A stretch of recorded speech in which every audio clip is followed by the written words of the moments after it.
So welcome to everyone, and thank you so much for joining us today for this conversation about the ways in which body searches in prison affect women, LGBTIQ plus persons, and family members who visit their loved ones in prison. And more importantly, how we can change policies and practices to prevent abuse and advance gender-responsive criminal justice systems. This is particularly relevant as this year, 2025, marks two important anniversaries: 10 years of the Nelson Mandela Rules and 15 years of the UN Bangkok Rules for the treatment of women in prison and in contact with the criminal justice system. Today, we have interpretation in English, Spanish, French, and Portuguese, so please select the language of your preference. I am Veronica Filipeschi, and I work at the Association for the Prevention of Torture, or APT, which is an international NGO based in Switzerland and working globally to prevent torture and other ill treatment.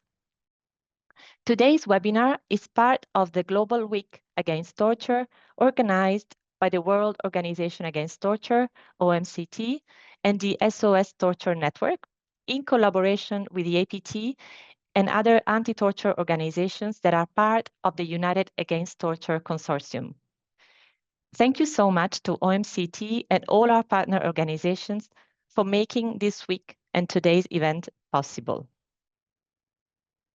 Our organization, the APT, works to prevent torture and other forms of ill treatment by addressing the risks.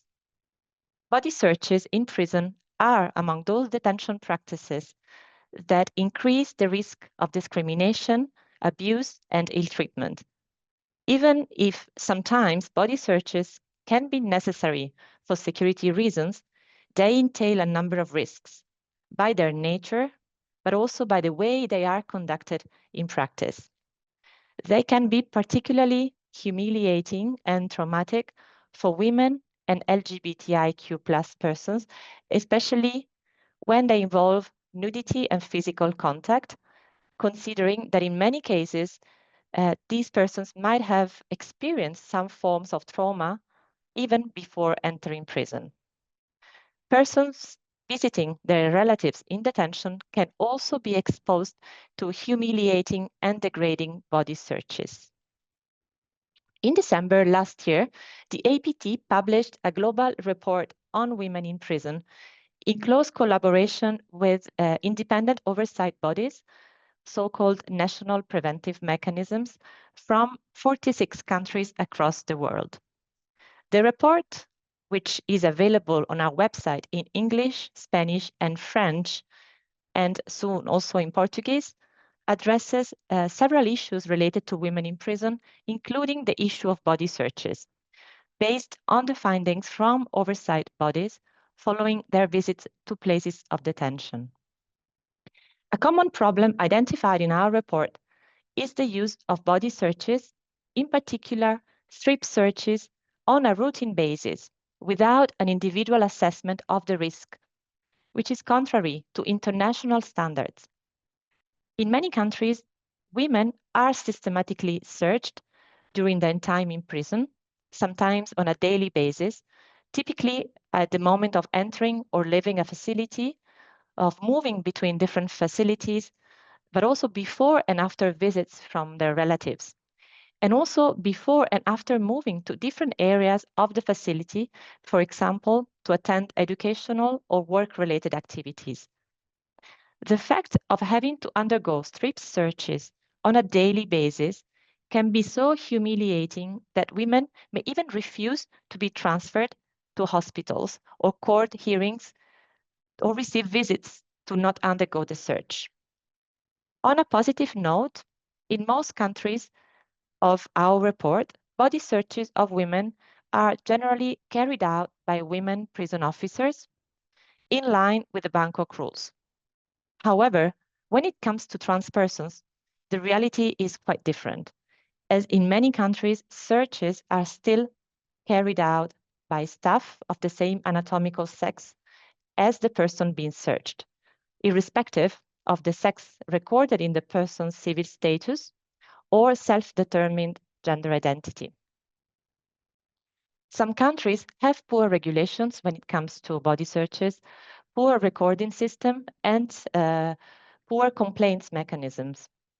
And this has a great impact on the way body searches are conducted in practice, which can, in some contexts, be extremely humiliating and can infringe on the dignity and the rights of women, LGBTIQ+ persons, and family members. For example, we reported instances of women and family members having to do squats, frog jumps, and calf during searches, being subject to body shaming or having to fully undress.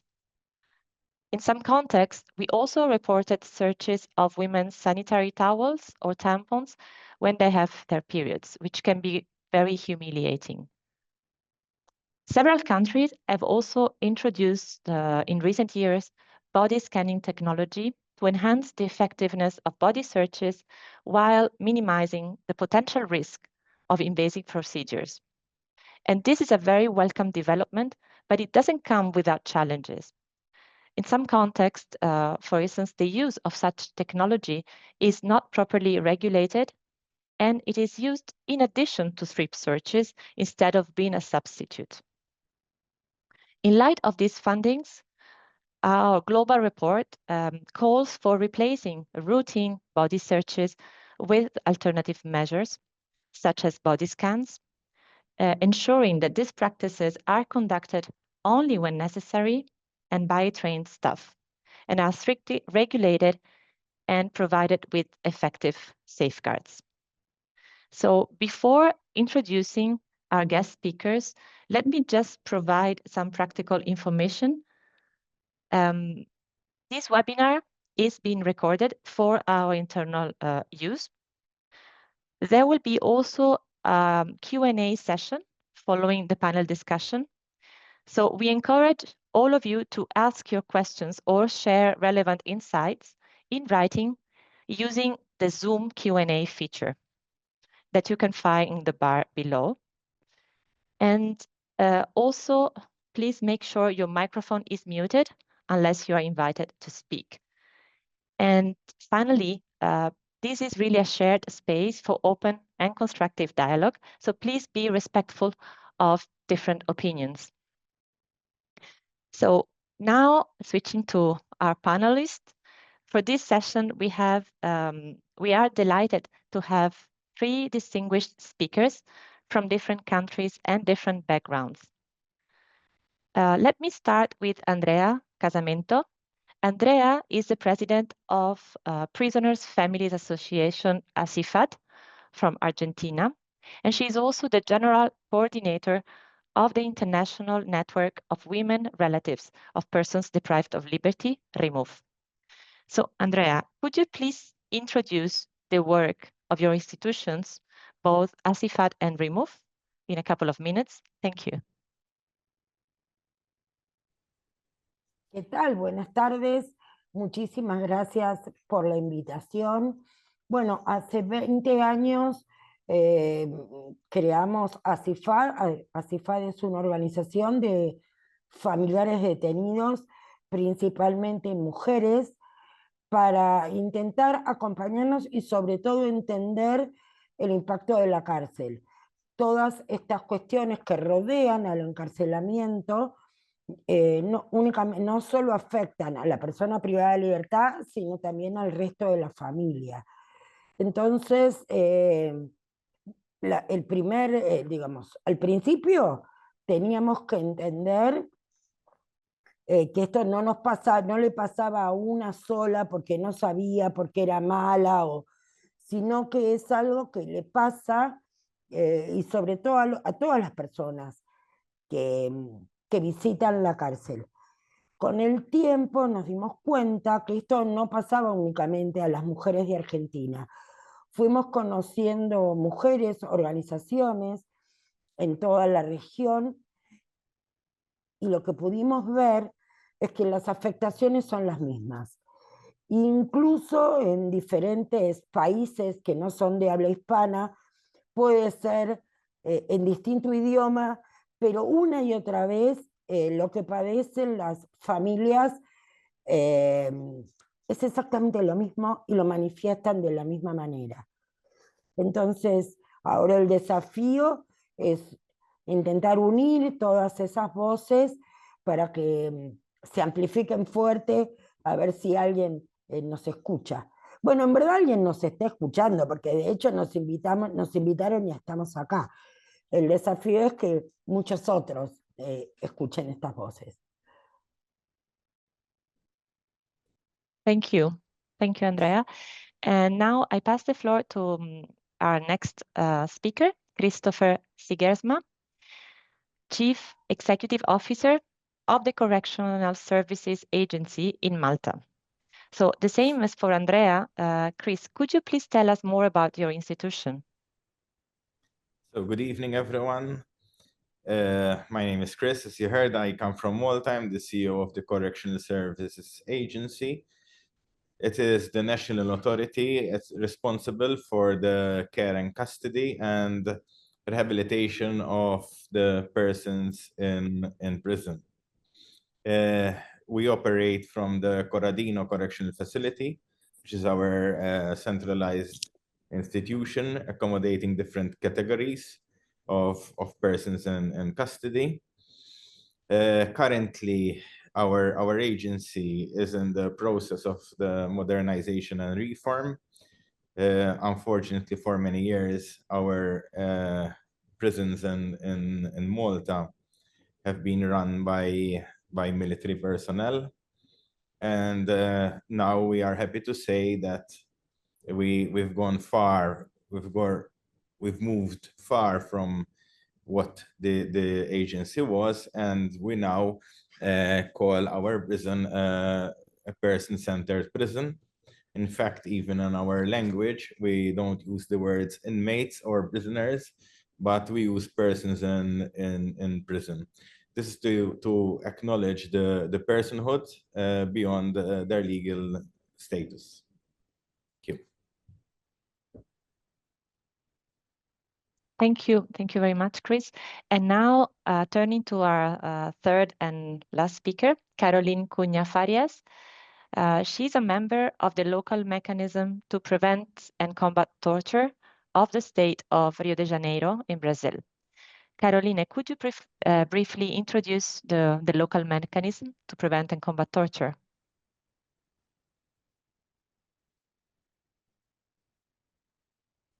Boa tarde, Verônica. Boa tarde a todas e todos. Obrigada pelo convite. Como já foi falado, meu nome é Caroline Faria, sou membro perita, né, do Mecanismo Estadual de Prevenção e Combate à Tortura do Rio de Janeiro.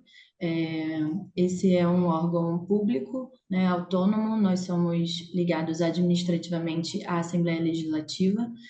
O Mecanismo do Rio foi criado em 2010 por uma lei estadual e o mecanismo local do Rio de Janeiro é o primeiro do Brasil. Ele foi criado antes até do mecanismo nacional.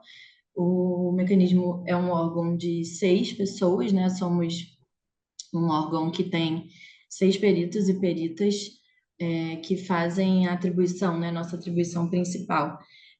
As visitas e inspeções a locais de privação de liberdade.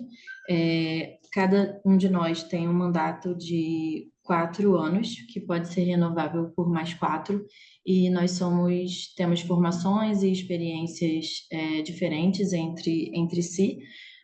As visitas, né, as inspeções, elas são realizadas em qualquer local de privação de liberdade, e nós entramos e fazemos uma conversa inicial com o responsável da instituição, primeiramente, depois uma conversa com todas as pessoas em privação de liberdade, também chamamos assim aqui, né, como o Christopher citou, e conversamos com todas as pessoas em privação de liberdade dentro das celas,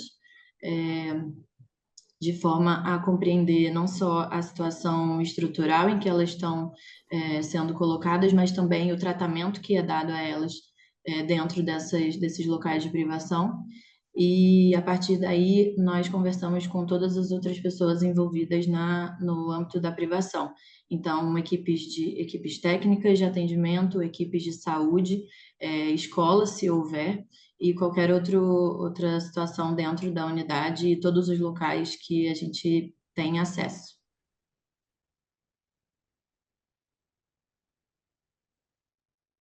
Thank you, Caroline. And I think for my second question, I will start from you. So in 2015, your institution, the local mechanism of Rio de Janeiro, successfully promoted a change in the legislation regarding body searches conducted on visitors who enter the prison system. Could you tell us a bit more about this legislation and why was it so important?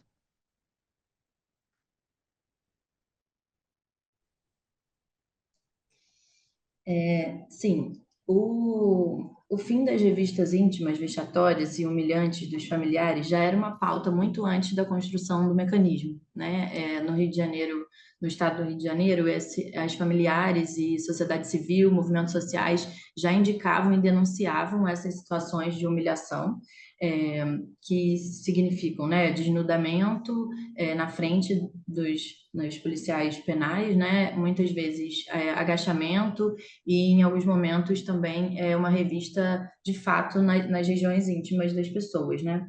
Esses procedimentos eram o padrão em 2011, que foi quando o mecanismo começou a fazer as visitas. O padrão, então, era feito por todas as pessoas, né? Todos os visitantes passavam por idosos, mulheres, crianças, e lá em 2011 foi a primeira recomendação, né? O mecanismo, a partir das visitas, nós fazemos algumas recomendações a órgãos públicos e instituições, e uma das primeiras foi em relação à solicitação, né, do fim da revista vexatória e da instalação, né, a compra e instalação de escâneres corporais em todas as unidades de privação de liberdade. A gente do mecanismo do Rio de Janeiro entende que qualquer revista íntima é vexatória e humilhante, né, e, portanto, prática de tortura sexual, não havendo possibilidade, né, de distinção entre tortura íntima que não seja vexatória, né, e depois eu vou explicar por que eu estou falando em relação a isso. Então, nesse relatório de 2011, a gente faz a primeira recomendação sobre os scanners, né, e entendendo que junto das recomendações, né, que está nos nossos relatórios que são públicos, a gente faz uma incidência, né, uma articulação para que essas recomendações sejam de fato aplicadas, né, elas sejam efetivadas. Então, em 2013, foi escrito um projeto de lei para que fosse abolida as revistas vexatórias em todas as unidades prisionais e também unidades socioeducativas, né, ou seja, de privação de liberdade de adolescentes. Só em 2015 essa lei foi de fato aprovada, né? Houve uma dificuldade bem grande no debate em relação a esse tema, né? A aprovação da lei foi dificultosa no sentido de que o governador da época vetou inicialmente, mas quando voltou, né, para a Assembleia, os deputados cortaram o veto e a lei foi de fato instituída em 2015. E a partir disso, o mecanismo passou a monitorar a implementação dessa lei, né, que também não foi automática, né? A própria Assembleia Legislativa fez a compra desses materiais, né? Os scanners foram comprados pela Assembleia e foram instalados ao longo de mais ou menos 2 anos. Então, existe ainda a demora, né? Houve uma demora da implementação dessa lei, principalmente no que tange aos locais de privação de adolescentes, né? Foi muito mais demorado nas unidades socioeducativas e as denúncias diminuíram bastante, mas a gente considera que foi uma incidência importante, uma recomendação importante, porque o Rio de Janeiro é o estado no Brasil que tem essa lei desde 2015, né? Portanto, há 10 anos, uma lei que caminha para o fim das revistas vexatórias, ainda que na prática a gente tenha visto uma diminuição muito grande das denúncias, mas elas não inexistem, né? Ainda existem algumas denúncias que chegam para nós sobre essa situação, e o que a gente considera hoje muito importante é a manutenção dessa lei e o monitoramento para que, de fato, a lei seja colocada em prática na sua totalidade. Thank you, Carolina. I think we will go a bit back to your last point on the implementation of the law. I think towards the end, because I think it's worth describing a bit more and talking a bit more about that point. Thank you so much. So now I would like to turn to Christopher for the experience in Malta. So we would like to know how actually in practice the body searches are conducted in your institution, by your institution, and if there are any specific guidelines and considerations for conducting these searches specifically on women and LGBTIQ+ persons deprived of liberty, particularly trans persons. So yes, obviously the Maltese prison has a strong standard operating procedure that every person working in prison has to abide to. Basically, the SOP is designed to ensure minimal invasion of privacy, proportionality. Obviously, we only do searches when exceptionally needed, because we have to obviously keep in mind the respect for human dignity.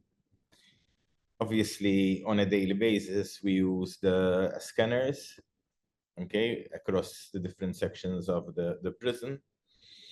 They are mandatory for persons who are going in and out of prison, and are sometimes used when there is reasonable suspicion on relatives or lawyers coming to visit the prison. When absolutely necessary, obviously, we still resort to body searches, especially when there is obviously reasonable suspicion. So if something is detected in the scanner and this cannot be explained in the clothing of the person, then we'll go ahead and carry out a search. It is obviously gender sensitive, so women are searched by female officers, male by male officers, and for LGBTIQ persons, it is done by the persons of their own choice. Obviously, usually according to their specific person-specific gender. But strip searches are considered as a last resort, and they are only used when absolutely necessary and justified. So basically, as much as possible, we have the scanners, and we use those to limit invasion of privacy. Thank you, Chris. I have a few follow-up questions, but I think I will get back to those afterwards. I would now, I think, ask a second question to Andrea. So based on what you were saying, your experience in Argentina, but also in many other countries, how could you tell us a bit more about how visitors, especially women visitors, experience body searches in prison, and what are really the challenges they face?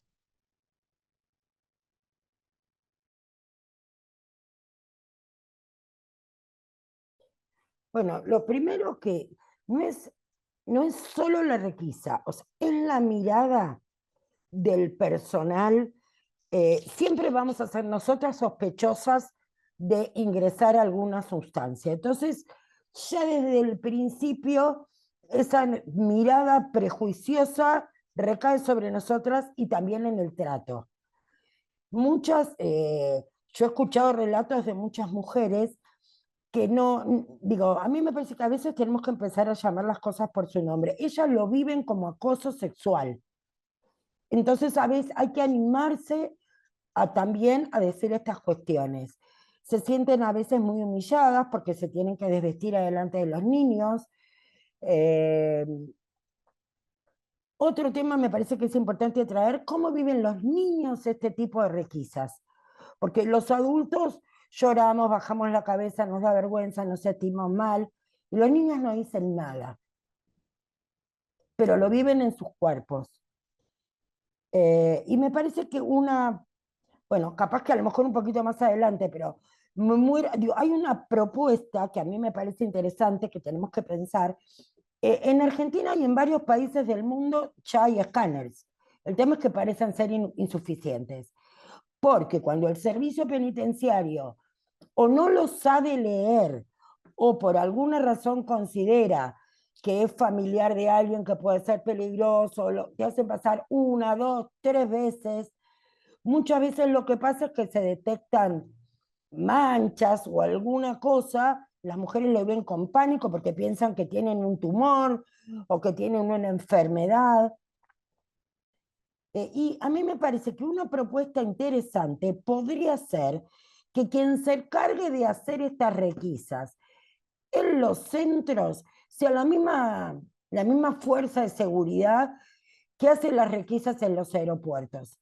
Ninguno de nosotros, cuando va a un aeropuerto y tiene que pasar por el escáner, se siente vulnerado. Difícilmente en el aeropuerto la policía aeroportuaria se equivoque, está acostumbrada, es la tarea que hace todo el tiempo.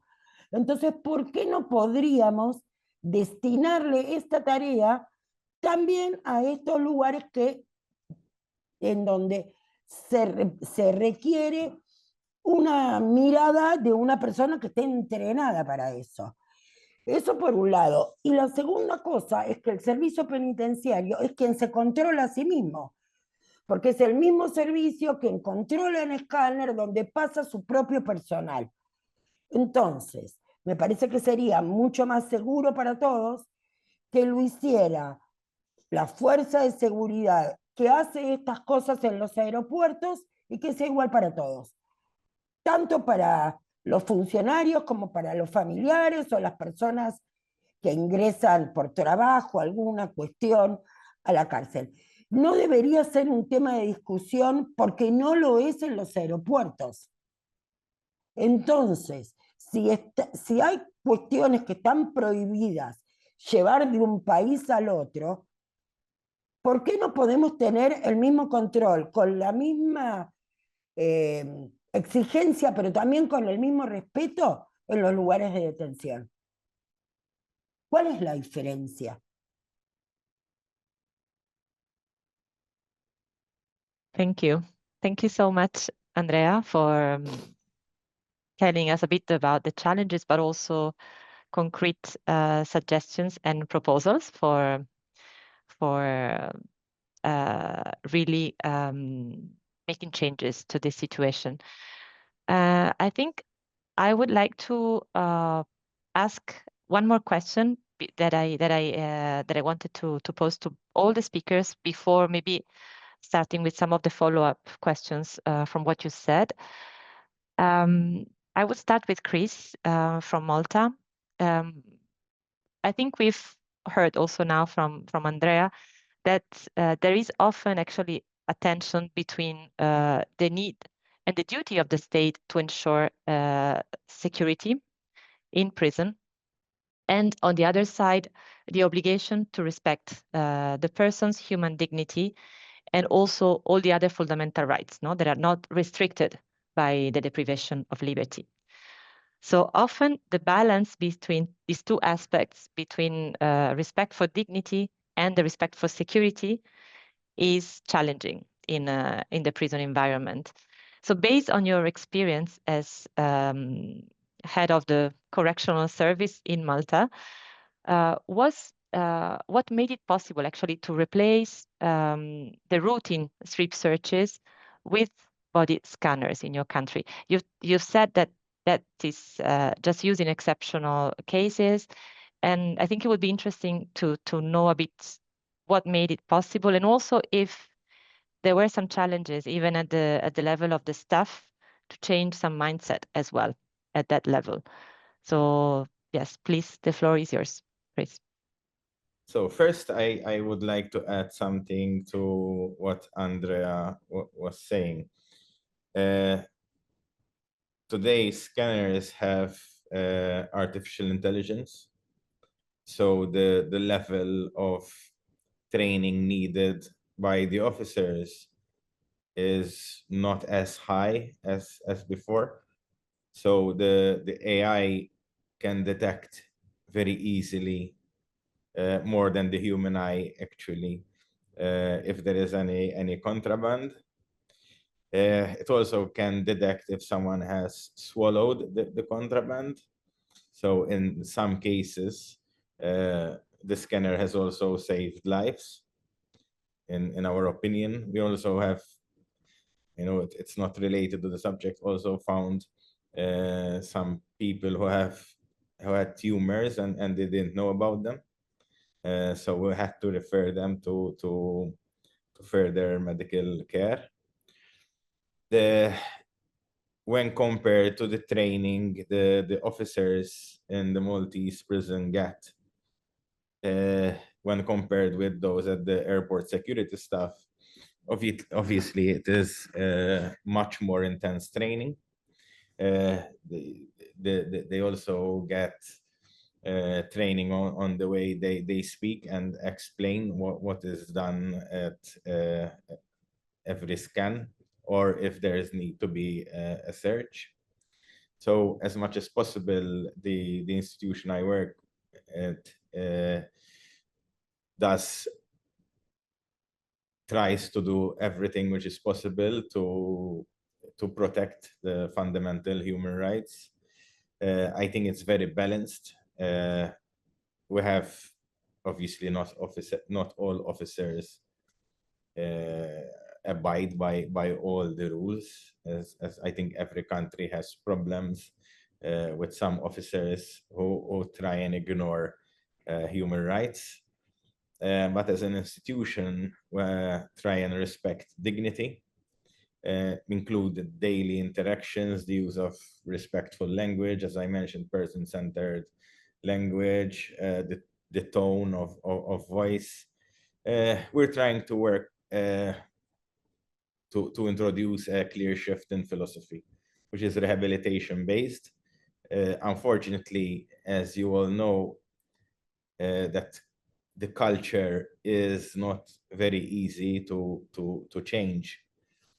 In fact, we get some persons entering prison who comment about it that they prefer prison as it was because they are used to some military style regime. As for the introduction of the scanners, they weren't introduced in my time, but funnily enough, they were introduced due to increased paranoia. So at the time, there was the scanners and the strip searches being done together to make sure that there is no contraband being taken in prison. However, now it's not that way anymore. We're investing in further technology, staff training, and policy reforms. So as much as possible, trying to respect, balance the need for security and also protecting human rights. Thank you. Thank you so much. Of course, as Chris did also for Andrea and Caroline, when you take the floor, you're most welcome to also react on other speakers' interventions. I think that's the purpose of having a debate. So thank you so much, Chris, for sharing also the experience and replying to Andrea's point and suggestion, no, by bringing the experience from Malta. Now, I think I would like to turn to you, Andrea, again, and to see if in your work, actually, you've you've experienced or you've identified any promising practices or any encouraging reforms in any country you work in as a result of your engagement from the perspective of family members. So the floor is yours, Andrea. If you could share, if there is any.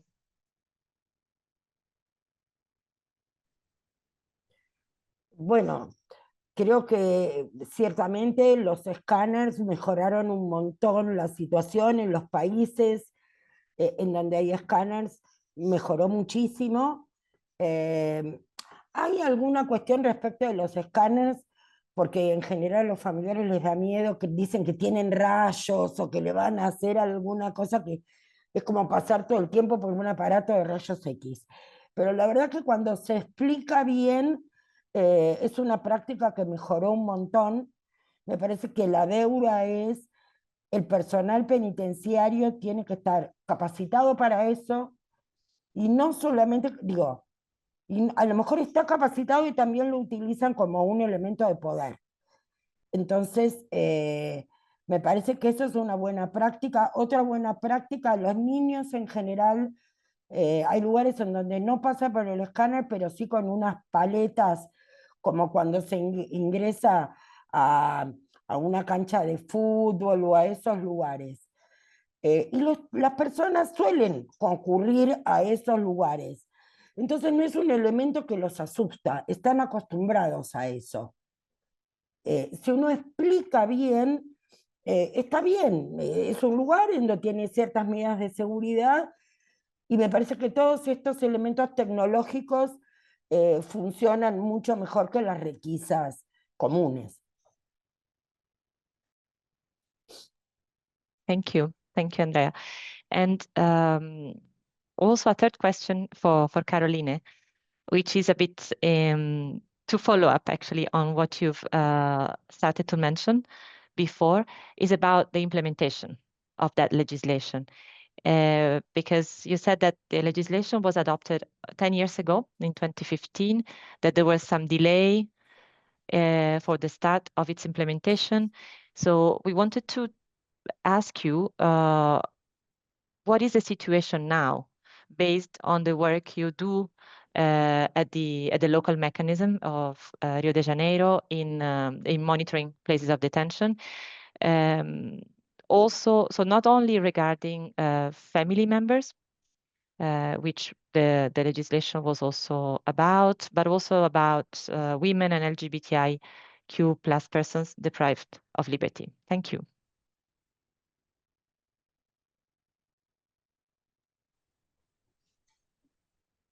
Sim, acho que seria importante colocar que o debate sobre revistas vexatórias no Brasil voltou a ser colocado em pauta a partir de um julgamento do Supremo Tribunal Federal em fevereiro desse ano.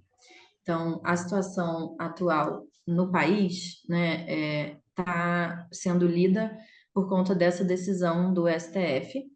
E a decisão é o seguinte, né? Eles estavam analisando a legitimidade jurídica de provas obtidas a partir de revista vexatória, né? E a partir disso chegaram à conclusão, né? O tribunal, a decisão final, né? É que realmente é ilegal, né? As provas obtidas pela revista íntima vexatória.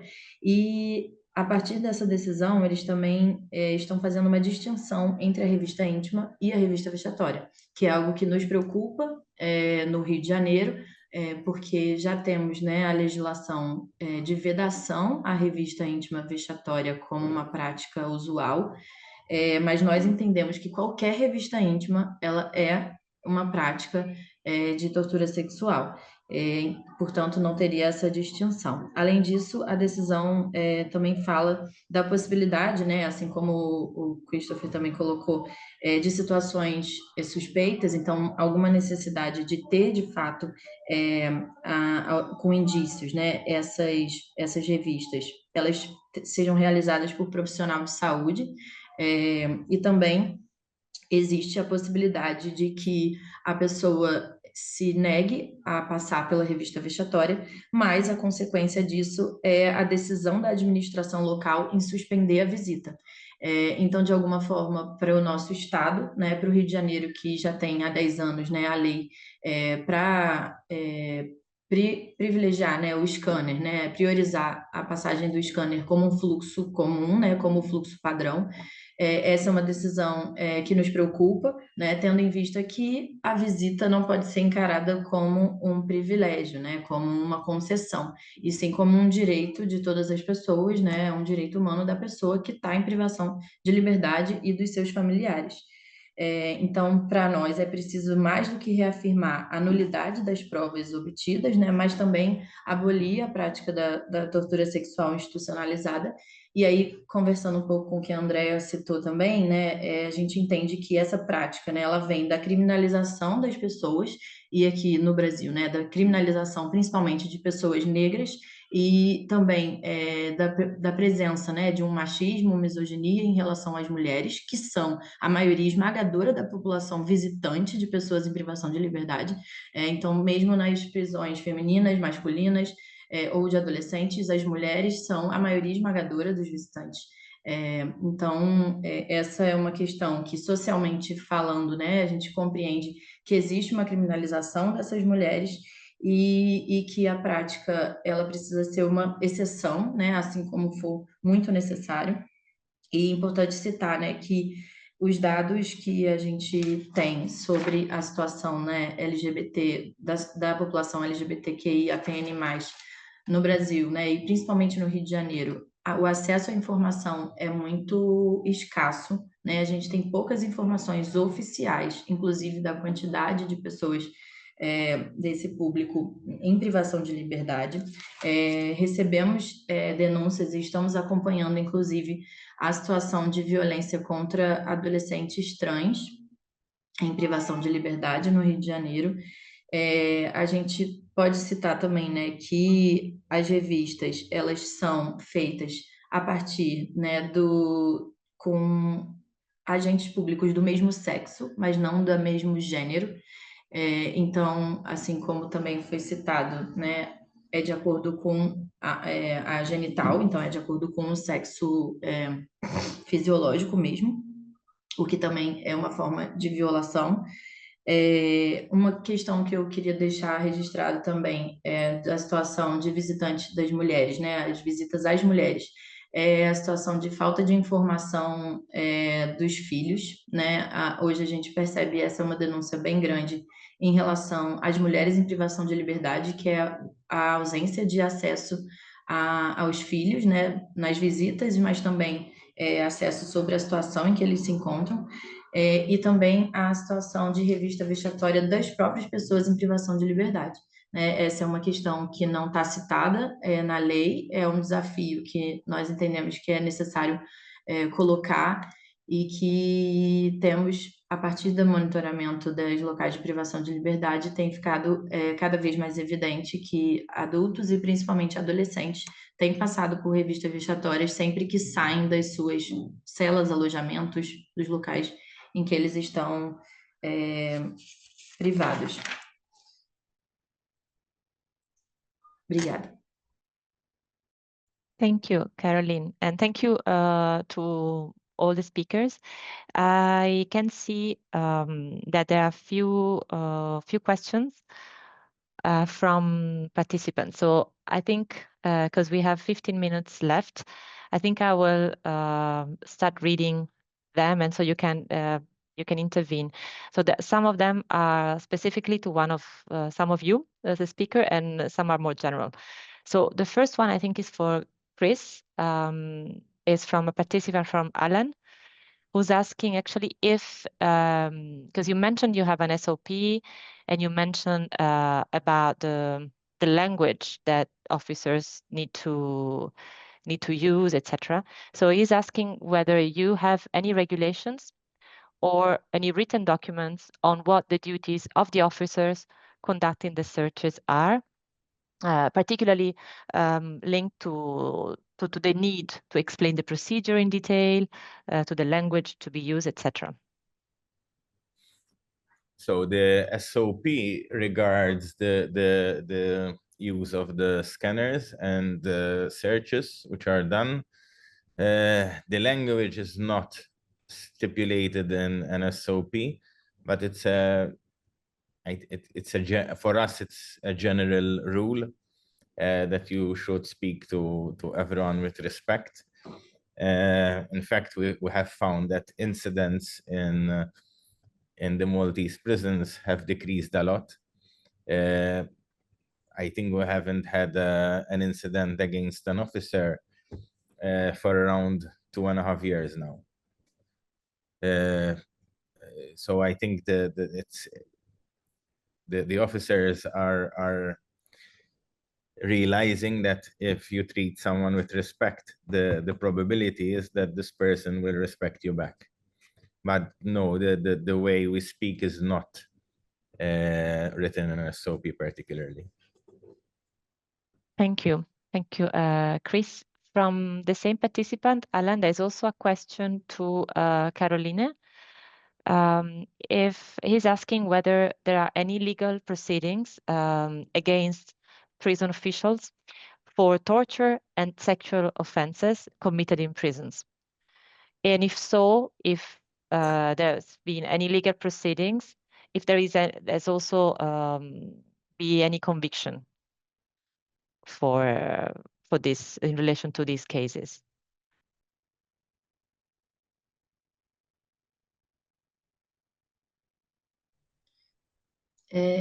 Nós no Brasil temos uma legislação em relação à tortura que é um pouco diferente da legislação internacional, infelizmente, e nós entendemos que isso tem raízes no nosso processo de criminalização da pobreza e em relação ao racismo existente no Brasil. Aqui a tortura ela não é só de acordo com funcionários públicos, ela pode ser entendida como pessoas feita por pessoas particulares, e isso atrapalha bastante na possibilidade de ter investigações sobre casos assim. Em relação à revista vexatória especificamente, não temos conhecimento de pessoas que foram condenadas por essa prática, mas também há poucas condenações pelo crime de tortura, né? Efetivamente pelo crime de tortura. Então, houve uma condenação há alguns anos contra alguns agentes do socioeducativo, né, de agentes de locais de privação de liberdade de adolescentes, em relação à tortura sexual e também a torturas físicas, mas em relação à revista fechatória, não temos essa informação e é um pouco difusa a legislação brasileira e diferente da legislação internacional, infelizmente.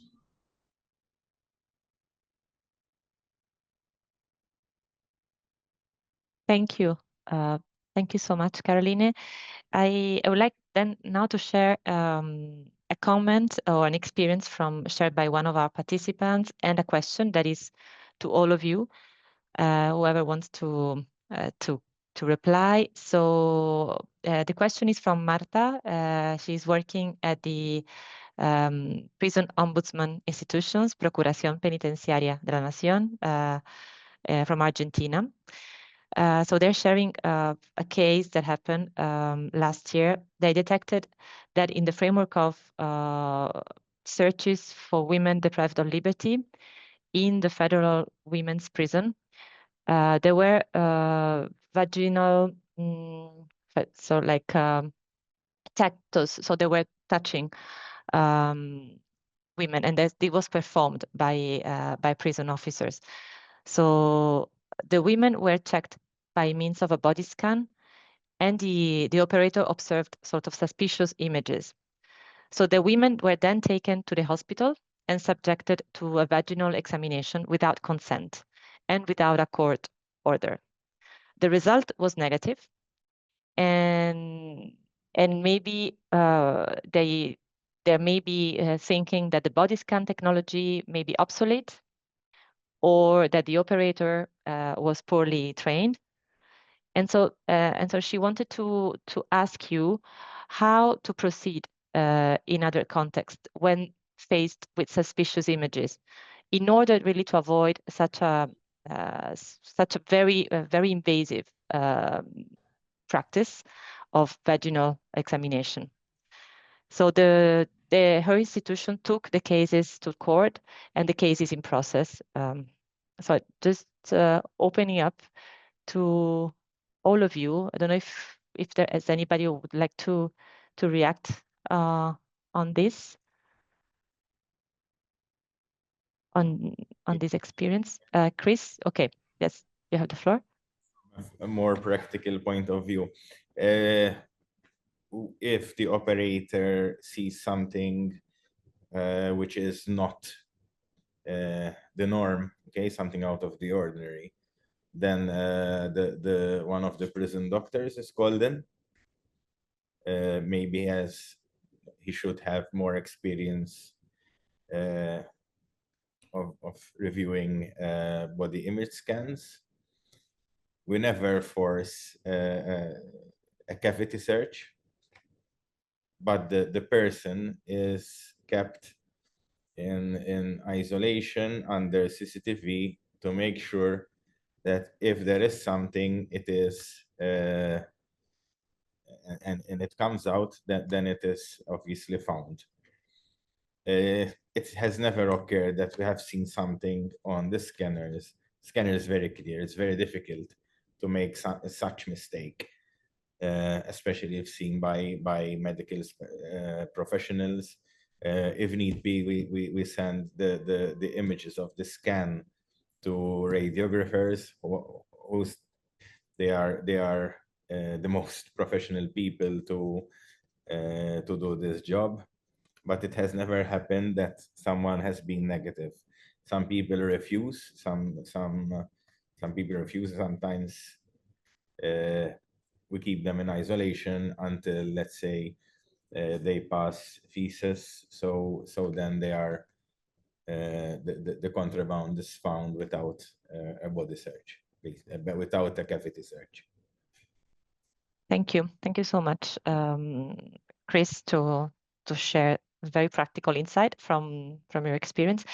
I don't know if Caroline or Andrea would like to react to this question. Otherwise, we have also another question. So just please let us know if you want to react on this. Sí, no, solo insistir con esto de que no es únicamente los familiares quienes entran y salen de la cárcel. Es el personal penitenciario, son los docentes, son los médicos, es la gente que provee alimentos. Y yo no tengo recuerdo de haber escuchado que hayan tenido que llevar a un hospital para hacerle un estudio ginecológico a una persona que fue a llevar el pan a la cárcel, algún proveedor. Entonces, me parece que es interesante cómo miramos el problema, ¿no? Cómo lo direccionamos y hacia dónde vamos. Por eso insisto que la mejor solución es algo que sea riguroso, parejo y respetuoso para todas las personas que entran y salen de la cárcel. Thank you, Andrea. Caroline, would you like to react on this, or shall I ask the last question?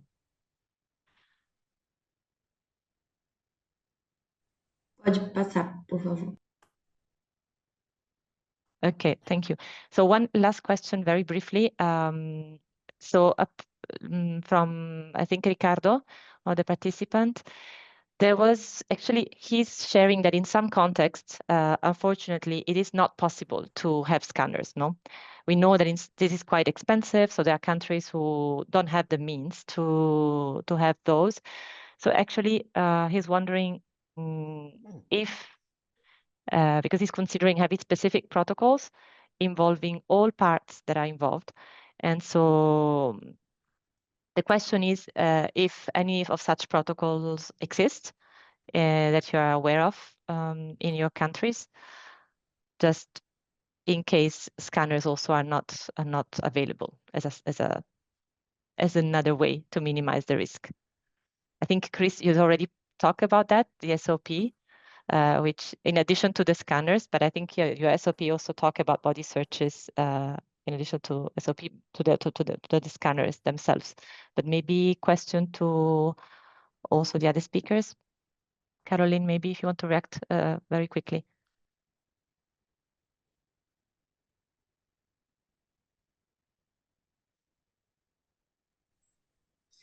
Sim, acredito que nesse caso é importante pensar que a gente tá falando sobre o padrão, né? E existem as exceções, mas é preciso pensar no padrão, né? O padrão é que as pessoas precisam ter visitas, né? Precisam ser efetivadas as visitas às pessoas em privação de liberdade, né? Esse é um direito delas e também de convivência familiar e comunitária.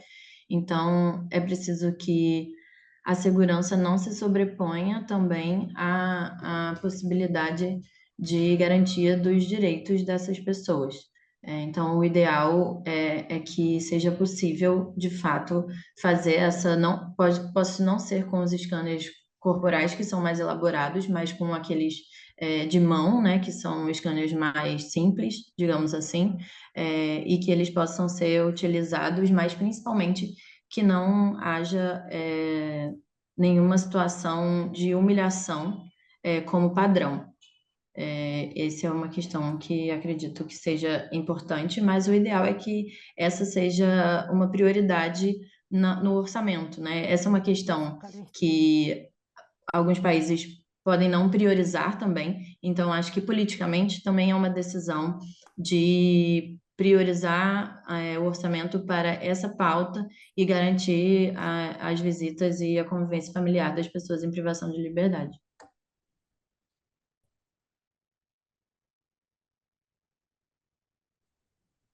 Andrea, I think you've unmuted. I guess maybe you wanted to react on this. Otherwise, then I go to the closing.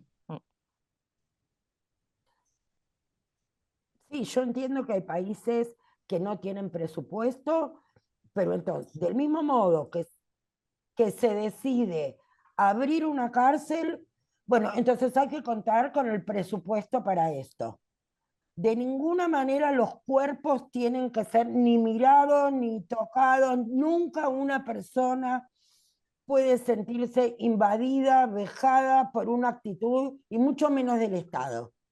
Entonces tendrán que habilitar los medios para comprar paletas, para comprar escáner, para resolver esta cuestión de manera digna y respetuosa. Thank you, Andrea. And I'm conscious about time, so just it's already 6 p.m. So just 1 minute to close. And I think also what I mentioned before about our APT's global report, which has also specific information from 46 countries, where you also find specific information on these kind of issues, whether a country has specific procedures in place to regulate the use of body searches. So you will find more information there as well. And just to conclude, I would really like to extend our sincere gratitude to all our distinguished speakers who have joined us today in this event, and also to all of you who have participated and engaged in this discussion.